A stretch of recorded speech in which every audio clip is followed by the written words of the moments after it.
about advanced super finishing technology। अभी आपको लगता होगा कि ये चार्ट हमने पहले लेक्चर में पहला चैप्टर में हमने देखा था। मैं इसलिए रिपीट कर रहा हूँ कि ये चार्ट्स जैसे ये जो क्लासिफिकेशन दिया है that is for the manufacturing processes. तो कौन कौन से मैन्युफैक्चरिंग प्रोसेस है? Casting, forming, machining, joining and finishing. Casting हमने पढ़ लिया है, जॉइनिंग दैट इज़ वेल्डिंग हमने पढ़ लिया है, मशीनिंग हमने लास्ट सेमेस्टर में पढ़े थे, जैसे लेथ के ऊपर काम करते हो या ड्रिलिंग के पर, मिलिंग पे या शेपिंग पे जो काम करते हो that is the machining operation. Now जो दो टाइप्स है वो बाकी है that is forming and finishing. तो आज के जो लेक्चर है उसमें वो लेक्चर को हमने दो भाग में डिवाइड किया हुआ है। एक लेक्चर नंबर 1 और दूसरा एक लेक्चर नेक्स्ट वीक में आएगा। जो फिनिशिंग जो पार्ट है उसमें पहला लेक्चर आज हम डिस्कस करेंगे। The name of this subject और chapter is advanced super finishing technology. Now the question is what is advanced super finishing technology? So super finishing is also known as a micro machining। Micro machining मतलब कि जैसे आप lathe ऊपर या milling के ऊपर या शेपिंग के ऊपर जो काम करते हैं उसमें जो डेप्थ ऑफ कट होता है दैट इज़ 0.1 mm का, that depend on the material of tool, material of work piece, आपका जो मशीन का कंडीशन है, आपको कितना वर्क फिनिश में चाहिए, ये सब के ऊपर डिपेंड रहता है। लेकिन जो मशीनिंग ऑपरेशन में जो डेप्थ ऑफ कट होता है या मटेरियल रिमूवल जो होता है वो बहुत ज़्यादा होता है कंपेयर टू ये सुपर फिनिशिंग प्रोसेस में। सुपर फिनिशिंग प्रोसेस में मशीनिंग होता है, मेटल रिमूवल होता है, but that is in terms of very micro, जैसे in terms of micro millimetre में होता है। That is also known as a micro finishing. And short stroke honing is a metal working process that improves. Advance super finishing process क्या है? वो improve करता है किसको? सरफेस फिनिश को एंड वर्कपीस की जो ज्योमेट्री है उसको। What is advance super finishing technology या what is advance super finishing process? Super finishing process is a micro machining process that improves the surface finish and geometry of the workpiece. This is achieved by removing just the thin amorphous surface layer left by the last process। जो आपने machining का जो last process किया हुआ है, जैसे turning किया हुआ है, तो ड्यूरिंग टर्निंग उसके ऊपर थोड़े बर्स रहते हैं या उसका जो टर्न किया हुआ सरफेस है वो फिनिशिंग आपकी रिक्वायरमेंट के हिसाब से नहीं होता है। तो ये बर्स या फिनिशिंग करने के लिए जो आप प्रोसेस करेंगे that is known as a super finishing process. बराबर? ये कैसे करते हैं? तो उसमें अलग अलग टेक्निक है और किसके जो अलग अलग टेक्निक है, अलग अलग टूल्स उसमें यूज़ होते हैं। और जैसे मैंने बताया कि उसमें कितना मटेरियल रिमूव होता है, तो 1 माइक्रो मिलीमीटर इन मैग्नीट्यूड, मतलब बहुत कम मटेरियल रिमूव होता है। सुपर फिनिशिंग अनलाइक पॉलिशिंग, वो पॉलिशिंग के जैसा होता है, which produces a mirror finish. Mirror finish मतलब आप उसके अंदर आपका चेहरा देख सकते हैं। बराबर? तो माइक्रो फिनिशिंग या सुपर फिनिशिंग प्रोसेस किसको कहते हैं, जैसे मैंने एक्सप्लेन किया है। कंटिन्यू में उसमें during machining process workpiece get some dirt. दूसरा एक का रीज़न क्या है? फिनिशिंग करने का रीज़न भी दूसरा भी है। ऐसा नहीं है कि सिर्फ बर्र है, उसके ऊपर डर्ट भी है, ऑयल भी है और ग्रीसेस भी है। ऑयल ग्रीस कहाँ से आता है? तो जैसे आप मशीनिंग करते हैं तो लुब्रिकेंट आप यूज़ करते हैं या आपका मशीन में जो आप ग्रीसिंग यूज़ करते हैं, अगर वर्कपीस उसके कांटेक्ट में आया है तो वर्कपीस के ऊपर भी ग्रीस लगता है। तो ये सब रिमूव करना है। ये बनाने के बाद में you cannot directly sell this type of product to the customer। जैसे मान लो कोई चीज़ गंदी है, जैसे आप मान लो कभी क्लोथ मैन्युफैक्चरिंग करते हैं, तो कपड़ा मैन्युफैक्चरिंग करते हैं तो उसमें भी लास्ट ऑपरेशन उसका वॉशिंग आता है। तो वॉशिंग क्यों करते हैं? क्योंकि ड्यूरिंग मैन्युफैक्चरिंग उसके ऊपर बहुत सारे कचरा भी लगता है या बहुत सारे जो ऑयल ग्रीस वगैरह पार्टिकल्स लगते हैं। तो ये अगर आप साफ नहीं करेंगे, रिमूव नहीं करेंगे, तो you can not sell this product directly to the customer और इन द मार्केट। तो ये आपको रिमूव करना है। इससे क्या होता है? यू कैन इम्प्रूव द सेलेबिलिटी, मतलब आपका जो वर्क पीस है या आपका प्रोडक्ट है, आप उसमें अच्छी तरह से उसको सेल करते हैं, बराबर। We need to remove dirt, oil and greases from the work piece. Dirt is remove by simple washing. Dirt है मतलब धूल जो लगा हुआ है, मिट्टी लगा हुआ है, वो आप कैसे रिमूव करेंगे? सिंपल वॉशिंग से करते हैं। लेकिन ऑयल और ग्रीसेस, अगर ऑयल लग गया है या ग्रीस लग गया है तो आप पानी से साफ नहीं करते या नहीं कर सकते, क्योंकि वो उससे रिमूव नहीं होता है। उसके लिए आपको सेपरेट डिग्रीसिंग सॉल्यूशन यूज़ करना पड़ता है, बराबर। तो ये जो आपका जो चैप्टर में ये लेक्चर में हम पढ़ेंगे कि आप फिनिशिंग प्रोसेस कैसे करेंगे या फिनिशिंग प्रोसेस कौन कौन से टाइप के हैं, उसके ऊपर डिटेल में हम बारी बारी डिस्कस करेंगे। Now types of super finishing processes. सुपर फिनिशिंग प्रोसेस का टाइप्स कौन सा है? सबसे पहला lapping, second one is the honing, third one is the buffing, fourth is the barrel tumbling, fifth one is the burnishing, six is the powder coating and last is the polishing. So ये जो 7 type का जो super finishing process है, उसमें से हम पहली 4 जो है ये लेक्चर में डिस्कस करेंगे। कौन कौन सी? Lapping, honing, buffing and barrel tumbling. ये 4 हम ये लेक्चर में डिस्कस करेंगे। So now first one is the lapping. What is lapping? तो लैपिंग क्या है? Lapping is a machining process in which two surfaces are rubbed together with an abrasive between them।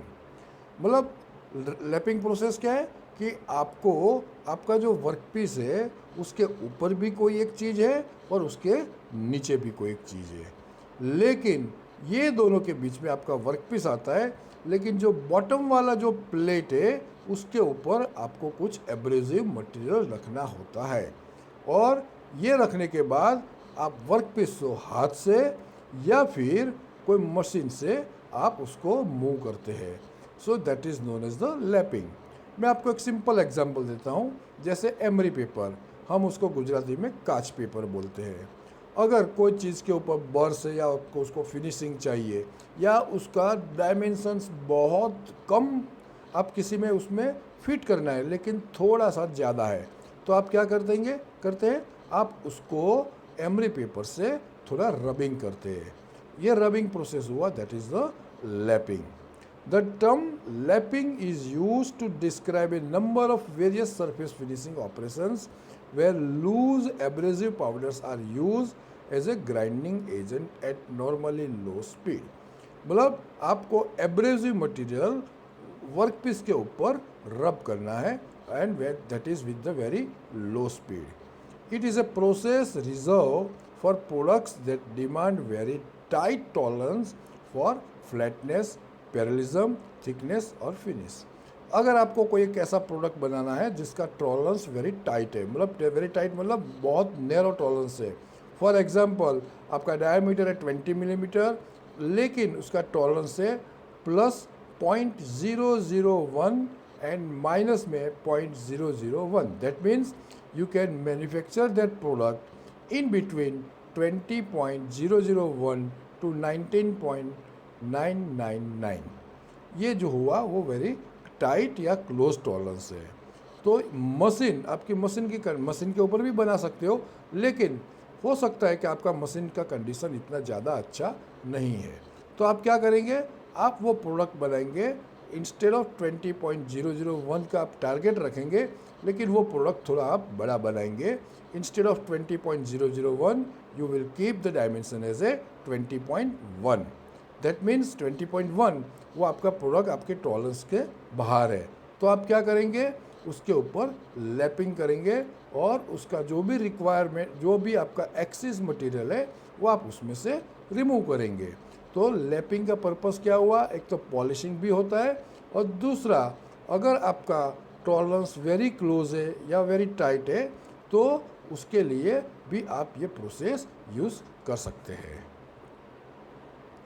ये जो मैंने फिगर दिखाया है वो एक उसका व्यू है सॉरी। सबसे बॉटम में जो मैंने दिखाया that is the lap plate है और सबसे ऊपर में है that is the work piece है। ये दोनों के बीच में एम्बेडेड ग्रेन्स है या आपका एब्रेसिव मटेरियल है एंड विथ स्लरी। स्लरी क्यों है, क्योंकि आप जो भी आपका जो ग्रेन्स है, जो आपके जो एब्रेसिव एम्बेडेड ग्रेन्स है उसको वो आप बांध के रखते हैं। नहीं तो क्या होगा कि आप वर्क पीस को उसको रिमूव जब हिलाएंगे या उसका रोटेट करेंगे तो वो बाहर निकल जाएगा। तो वो ना निकले उसके कारण आप वो स्लरी यूज़ करते हैं। तो आप उसको रेसिप्रोकेटिंग मोशन भी दे सकते हैं या रोटेशनल मोशन भी दे सकते हैं, बराबर। And that is not mandatory that you have to move the work piece. You can fix the work piece and rotate the lapping plate. दोनों तरह से हो सकता है। आप वर्क पीस का भी मूवमेंट कर सकते हो या लैप प्लेट का भी मूवमेंट कर सकते हो। और तीसरा है आप दोनों का मूवमेंट एंटी क्लॉकवाइज डायरेक्शन में अगर वर्क पीस घूमता है then you have to move the lap plate in the clockwise direction, बराबर। तो इस तरह से आप लैपिंग कर सकते हो। ये जो व्यू दिखाया है वो थोड़ा मैंने डिटेल में, जैसे नीचे जो ब्लॉक दिखाया है वो जो पहले दिखाया था वही है, लेकिन ये जो ऊपर वाला जो है उसमें एक ग्राइंडिंग व्हील जैसा दिखाया हुआ है उसके ऊपर, या उसको आप लैपिंग प्लेट भी बोल सकते हो। एक्चुअली वो ग्राइंडिंग व्हील नहीं है, लैपिंग प्लेट है। उसके ऊपर वाइट कलर के जो दाने दाने हैं दैट इज़ योर ग्रेन्यूल है या उसका एब्रेसिव मटेरियल है विथ स्लरी है। और उसके ऊपर जो राउंड प्लेट जो है वो मैंने उसका वर्क पीस है और वर्क पीस को आप घुमाते रहते हैं, बराबर। सो ये लैपिंग प्रोसेस इस तरह से होता है। इन डिटेल में हम देखें तो लैपिंग कैसे वर्क करता है। So this is also lapping process का दूसरा नाम है, आपको वो भी पूछ सकते हैं, तो loose abrasive process. Loose abrasive process क्यों है, क्योंकि आपका जो एब्रेसिव मटेरियल आप यूज़ करते हैं वो कोई ग्राइंडिंग व्हील या एब्रेसिव व्हील नहीं होता है, वो लूज दाने होते हैं। That is why this is known as the loose abrasive process. Lapping process involves the use of abrasive particle to modify the workpiece. Modify मतलब उसको finish करने के लिए। The abrasive particles are mixed with a water based or oil based liquid. जैसे मैंने बोला ना कि भी एब्रेसिव मटेरियल आप जो ड्राई है वो यूज़ नहीं करते, आप उसमें वाटर बेस या ऑयल बेस कुछ लिक्विड आप उसमें ऐड करते हैं और वो ऐड करने के बाद वो क्या जाना जाता है, that is known as a slurry. The slurry is place on a rotating motorise platform called a lap plate. जो नीचे लैप प्लेट है उसके ऊपर आप स्लरी रखते हैं। The work piece is then place against the slurry, मतलब नीचे लैप प्लेट है उसके ऊपर स्लरी है और उसके ऊपर आपको वर्क पीस रखना है और उसके बाद में वर्क पीस को या लैप प्लेट को या दोनों को आपको रोटेट करना है या उसका रेसिप्रोकेटिंग एक्शन देना है। इस हिसाब से आपका जो वर्क पीस का जो भी सरफेस स्लरी के कांटेक्ट में आता है उसका आप लैपिंग कर सकते हो।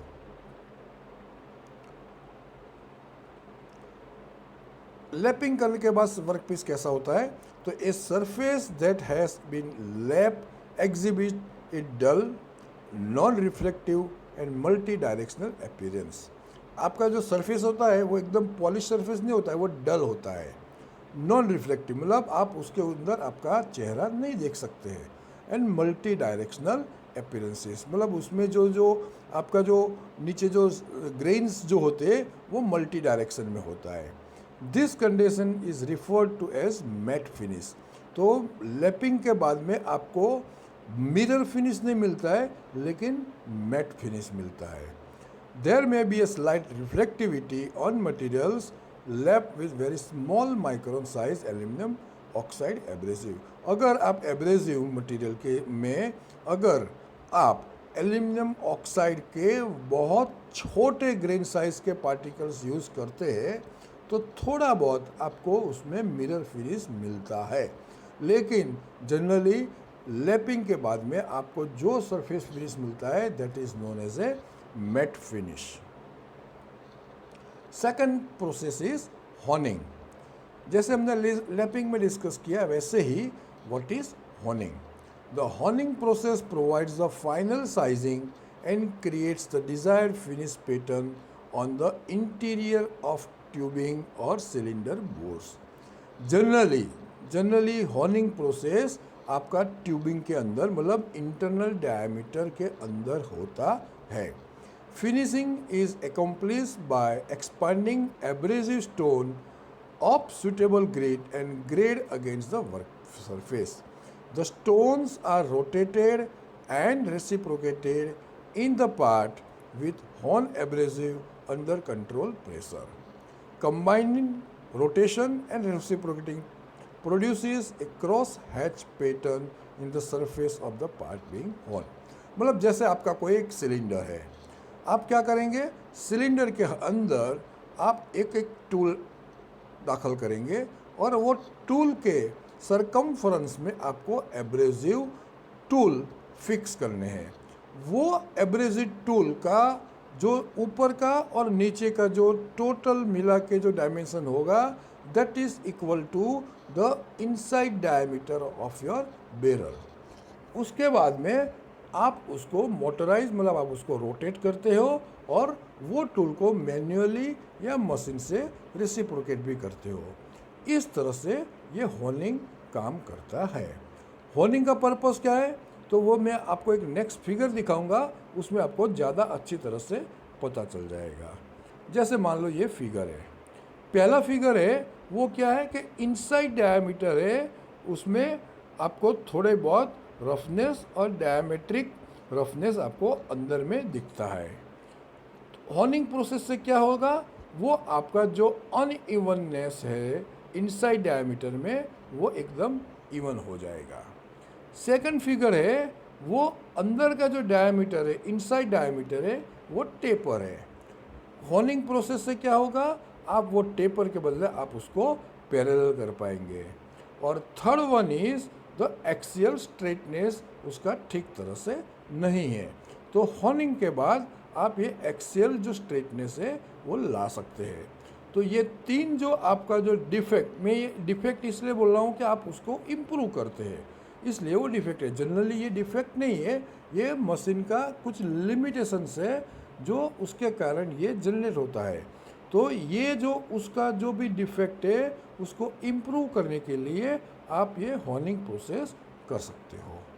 हाउ हॉर्निंग वर्क्स, जैसे हमने लैपिंग कैसे काम करता है सेम वे हॉर्निंग कैसे काम करता है। तो हॉर्निंग कैसे काम करता है, honing uses a special tool call honing stone और ए होन। जो टूल यूज़ करते हैं दैट इज स्पेशल टाइप का होता है। स्पेशल क्यों होता है कि अगर आपका बैरल का डायमीटर इनसाइड डायमीटर 50 mm है तो आपका हॉर्निंग टूल का डायमीटर आपको 50 mm आउटसाइड डायमीटर रखना पड़ता है। तो जिस हिसाब से आपका वर्कपीस है उस हिसाब से आपको स्पेशल हॉर्निंग टूल बनाना पड़ता है। That is why it is known as a special tool और that is also known as a hone. To achieve a precision surface, the hone is composed of abrasive grains. जैसे lapping में भी हम abrasive slurry use करते थे, इसी तरह यहाँ पे भी जो भी व्हील है आपका होन टूल है वो भी एब्रेसिव ग्रेन्स वाला होता है and that are bound together with an adhesive. Generally honing grains are irregularly shaped and about 10 to 15 micrometers in diameter. Smaller grain size is produced smoother. जितना अच्छा आपका ग्रेन साइज होगा, जितना अच्छा मतलब छोटा ग्रेन साइज होगा तो आपका सरफेस फिनिश बहुत अच्छा आएगा। A honing stone is similar to a grinding wheel in many ways. Grinding wheel के जैसा ही होता है but honing stones are usually more friable so that they conform to the shape of the work piece as they wear in. बराबर, तो जो workpiece का जो अंदर का डायमीटर है उसी तरह डायमीटर का ये बाहर का डायमीटर होता है और वो जनरली ग्राइंडिंग व्हील जो होता है वही होता है। लेकिन ग्राइंडिंग व्हील से रिफर क्यों करता है, ग्राइंडिंग व्हील जो भी होता है वो एक स्टैंडर्ड साइज़ के आते हैं, लेकिन हॉर्निंग टूल जो होता है वो आपको अपने साइज़ के हिसाब से बनाने पड़ते हैं। इस तरह से हॉर्निंग काम करता है। Any abrasive material may be used to create a honing stone, but the most commonly used are corundum, silicon carbide, cubic boron nitride, and diamond. These are the four major types are used for the abrasive material. The choice of abrasive material is usually driven by the characteristics of the workpiece material. In most cases, corundum और silicon carbide are acceptable, but extremely hard work piece, अगर आपका work piece बहुत hard है तो must be hone using the super abrasive. The hone is usually turn in the bore while being move in and out. Special cutting fluids are use to give a smooth cutting action. उसमें cutting fluids भी use होता है. क्यों होता है? कि जो भी आपका कटिंग एक्शन है वो स्मूथ करने के लिए, और जो भी मटेरियल आपने हॉर्निंग से रिमूव किया है वो अंदर न रह जाए और वो बाहर निकल जाए, उसके लिए आपको कटिंग फ्लूइड यूज़ करना होता है. Next one is the buffing. Buffing क्या है? Buffing is a surface finish process which is perform under polishing for providing a high lustre to be polish surface. अभी हमने जो लैपिंग और हॉर्निंग जो देखा, ये दोनों में बहुत कम मात्रा में मटेरियल रिमूवल होता है, लेकिन बफिंग ऐसा एक ऑपरेशन है जिसमें ज़रा भी मटेरियल रिमूव नहीं होता है. वो सिर्फ और सिर्फ आपका जो मेटल है उसको पॉलिश करता है, और वो जो पॉलिश करता है उसके बाद में आपको मिरर फिनिश मिलता है. So buffing is a surface finishing process which is perform under polishing for the providing a high luster to be polished surface. Buffing is a surface finishing process that is used to shine. Generally ये buffing किस में होता है? आपका complete lapping horning सब कुछ हो गया, उसके बाद में बफिंग होता है, और जनरली लकड़ी के ऊपर, मेटल के ऊपर या कंपोजिट मटेरियल जो भी होता है उसका आपको शाइनिंग इम्प्रूव करने के लिए ये जनरली यूज़ होता है. ये जो फिगर दिखा है वो एक मैंने, जैसे ग्राइंडिंग व्हील होता है इसी तरह का फैब्रिक व्हील होता है, और उसके ऊपर वो रोटेट होता है एक मोटर के एक्सिस के ऊपर, और बाहर बफिंग व्हील होता है, और वो नीचे जो मैंने दिखाया है वो वर्क पीस है. आइदर आप रोटेट करेंगे, अपना बफिंग व्हील को रोटेट करेंगे और वर्क पीस हाथ में पकड़ के, या वर्क पीस कोई मशीन के टेबल के ऊपर फिक्स करके आप उसका बफिंग कर सकते हो. बफिंग का एप्लीकेशन क्या है? तो buffing process generally use for the following purposes. कौन कौन से? To remove the scratches, coatings, oxides from the surface of the work piece. जैसे मान लो कोई मटेरियल है, आपने वर्क पीस बनाया हुआ है लेकिन बहुत टाइम तक आपने यूज़ नहीं किया है, तो जो सरफेस जो आपका जो वर्क पीस है अगर एटमॉस्फेयर के कांटेक्ट में आता है तो ऑक्साइड्स का लेयर उसके ऊपर लग जाता है. वो रिमूव करने के लिए आप बफिंग यूज़ करते हैं. कोई स्क्रैचेस हो गया है, जैसे आपका कोई व्हीकल है, बॉडी के ऊपर स्क्रैचेस हुआ, तो क्या करता है वो उसके ऊपर बफिंग करता है. ये जनरली बफिंग का एप्लीकेशन है. To finish the following components like tools, fixers, sports items, household utensils. जैसे कोई भी बर्तन बनता है स्टील का तो उसके ऊपर फाइनल बफिंग होता ही है. ऑटोमोबाइल के पार्ट से, बाइसिकल के पार्ट से, मोटरसाइकिल के पार्ट से, ये सब के ऊपर बफिंग का एप्लीकेशन होता है. नाउ आज का जो लेक्चर है उसमें last one is the barrel tumbling. Barrel tumbling क्या है? तो बैरल टम्बलिंग जनरली यूज़ होता है आपका जो भी मशीनिंग ऑपरेशन किया है उसमें शार्प कॉर्नर से, बर से ये रिमूव करने के लिए होता है. लेकिन दूसरा एक उसका सबसे बड़ा जो एक एडवांटेज है वो क्या है कि बैरल टम्बलिंग के करने के लिए आपको एक साथ आप वो बैरल में बहुत सारे पार्ट्स आप उसमें रख सकते हो. जैसे मैं आपको अभी डिटेल में दिखाऊंगा. Barrel tumbling is a mass metal finishing technique that can be use to achieve a number of surface finishes.